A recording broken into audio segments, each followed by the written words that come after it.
Hey y'all, in honor of Pie Day, I'm going to show you how I make my gluten-free apple pie, which is probably my husband's favorite and my favorite dessert of all time, y'all.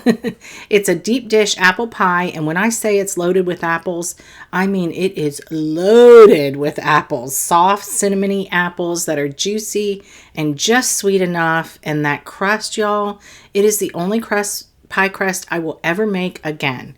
It is so good. My husband says he's never had a better crust, including a gluten-filled crust in his life. So let's get into it and I'll show you how to make our favorite pie ever. I made this video for apple pie actually 4 years ago, so you can already see that old one, but don't look at that old one. I thought I'd give this a refresh because a lot of people liked to see the start to finish. So these apples are the only apples I will ever use for an apple pie, or anything that uses baked apples, by the way. They're called Rome apples, and why I love them is they actually soften when they bake. My mom uses them, and her mom before her used them. They swore by them, and I've never ever understood chefs, or anyone else for that matter, recommending Granny Smith apples for pies. Granny Smith are absolutely perfect for my caramel apples though, and you can check out the video for that linked above. They're also the best caramel apples ever. Just saying. I'm telling you. I used to sell them for a decent amount of money. Rome apples have a kind of short season though, but you can actually get them right now online through honeycrisp.com. I had ordered a case of them back in the fall of last year and peeled and cut them all and froze them, and they work great from frozen. You just need to thaw them first. You can also make the filling and freeze it, and that'll save you even more time when you're making a pie. So all you'll need is the crust. So I'm just going to peel all of these and then cut them up. When I developed this recipe, it was really based on my mom's apple pie that she's been making for years since I was little, which is a long time ago. And then I found out that if you cook the filling beforehand, it actually avoids you having that gap between the filling and the crust. You know what I'm talking about? Like, it's like the apples shrink way down, and then there's this complete gap of empty space from where the apples were right under the crust. So by pre-cooking the filling, that eliminates that problem completely. Because I don't know about y'all, but I love a tall, deep dish apple pie. The more filling, the better. Alrighty, I've got all my apples prepped. This is about 5 to 6 pounds, which is quite a lot of apples for one pie. But remember, this is a deep dish pie. If you want to make a more shallow pie, just half all the ingredients for the filling. On the stove, I'm melting 4 tablespoons or 56 grams of butter with 1 cup or 200 grams of brown sugar, 2 teaspoons of cinnamon, and a pinch of salt. And I'm going to let the sugar melt a little bit and start bubbling first.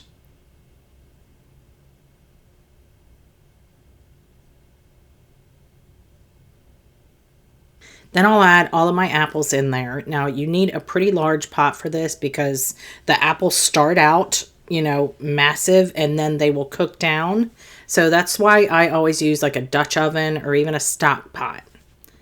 Sometimes I'll make filling for a few pies at a time and let it cool completely, and then divide it between food saver bags and freeze it. And then when I want an apple pie, especially when my favorite apples aren't available or in season, I just pull it out of the freezer, thaw it, and then pour it right into the pie crust. It's so darn easy, y'all. It's like meal prep, but for apple pie.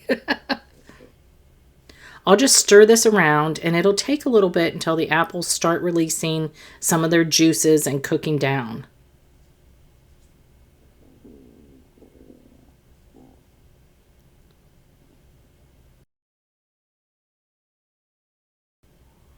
See how much these have cooked down, y'all? They've shrunken so much in the pot that they won't shrink anymore in the actual pie. It's really bright in my kitchen right now, so these look a lot lighter in color than they really are. They're actually really deep in like a caramel color. Okay, now that these have cooked completely, I've turned the heat off and I'll add in my tapioca starch, which is 1/3 cup or 40 grams. I prefer tapioca starch over cornstarch, but feel free to use cornstarch if you'd like. Now we just have to let this cool completely. So I'm going to spread it out on a sheet pan and get it in the fridge. That way it'll cool quicker. So we'll go ahead and make the pie crust while that's happening.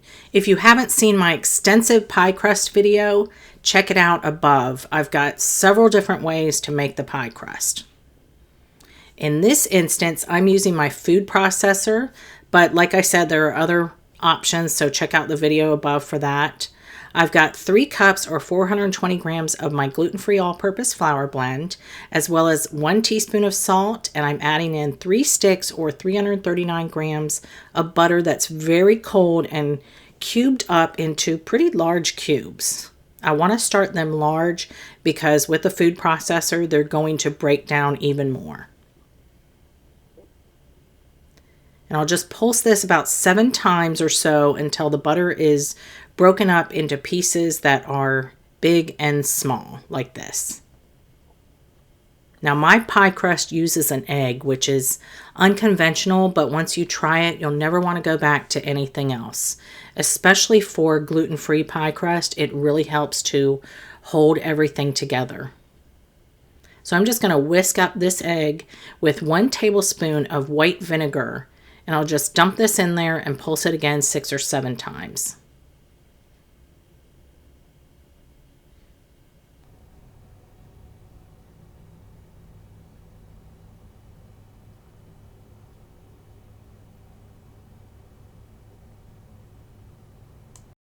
And then I've got 1/3 cup or 80 grams of ice cold water, and I'll just start streaming this in and pulse it a few times at first, and then turn it on low and let it process until it kind of forms a dough and kind of rides the blade. You'll know you've added enough water if it holds together when you press it like this. That is perfect. Okay, I'll divide this between 2 sheets of plastic wrap and shape them into discs and then refrigerate them for at least 30 minutes.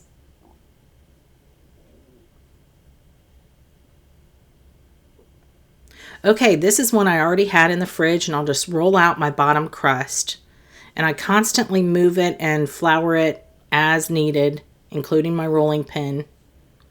This one, I can already tell I didn't add enough water because it's not as supple and it's kind of breaking in spots. So that's another indication of not enough water. I'm just going to keep rolling with it, no pun intended.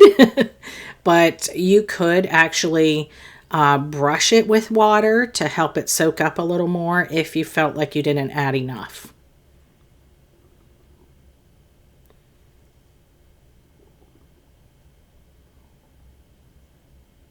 Alrighty, once you have rolled this out to fit your pan, just roll it up onto your rolling pin. That's the way I like to transfer it to my pan. And then you can unroll it right into the pan. And I'll make sure it's all the way in the bottom. And then I cut off the excess just a little bit.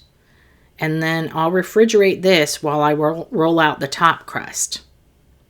Now, if you'd rather make a lattice pie crust, see either my peach pie video for a traditional lattice crust or my blueberry pie video for a plaid style lattice crust. Both of those are beautiful crusts. I'm just doing simple this time around. I like simple sometimes, and that's the way an apple pie should be, in my opinion.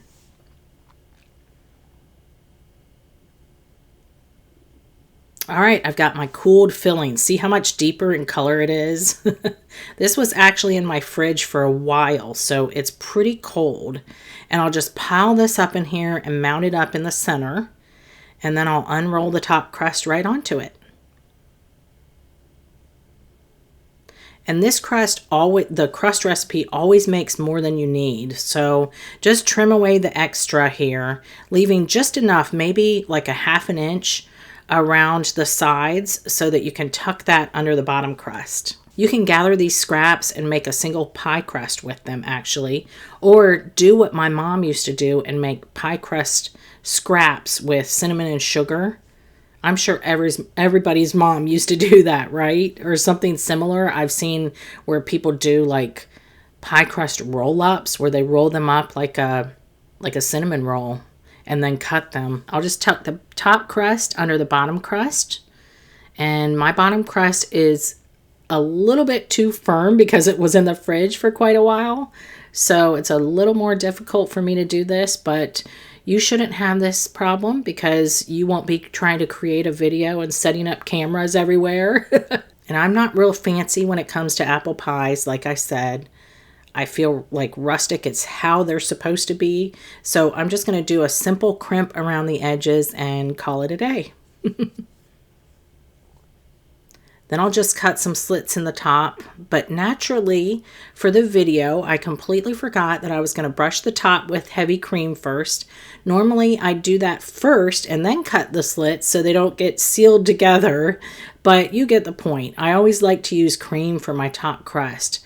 I'm not even sure how I got into that practice, honestly. Maybe it was something that I picked up along the way many years ago. Maybe I didn't want to waste an egg for an egg wash. I don't know, but the cream always works well for my pie crust. And finally, I think every apple pie needs some sort of crunchiness on the top. I mean, the crust will be crunchy on its own, but I always like to put either like demerara or sanding sugar on top for that extra like sparkle and crunch. And of course I was out of both of those and didn't realize it until I started making the pie. So I have the next best thing, these large sugar crystals that are part of like a sprinkle jar. I've got my oven preheated to 400 Fahrenheit. And I'll put this on a sheet tray and get it into the oven for 15 minutes. And then I'll turn it down to 350 Fahrenheit and bake it for an additional 45 minutes, tinting the crust or the crust sides or whatever you have to with foil halfway through if you need to. There is nothing better or more American than apple pie, y'all. Just get a look at this gorgeous pie. The first slice is always the hardest to get out, isn't it? Sometimes if you cut 2 slices first, it really helps. But this pie is still slightly on the warm side because I love to eat apple pie warm. So it may all fall apart when I take it out. Not bad, actually. It kind of held together. Enough at least so you can see all the glory that it is. I mean, can it get any better than this? You can add ice cream to the top or whipped cream, freshly whipped or out of a can, but there's really no need. It's so good straight up like this. I can't even begin to tell you. The apples are just soft enough without being mushy, but there's not a single bit of crunch from them like there would be if you used Granny Smith apples. And this crust, y'all, I gotta show you this up close.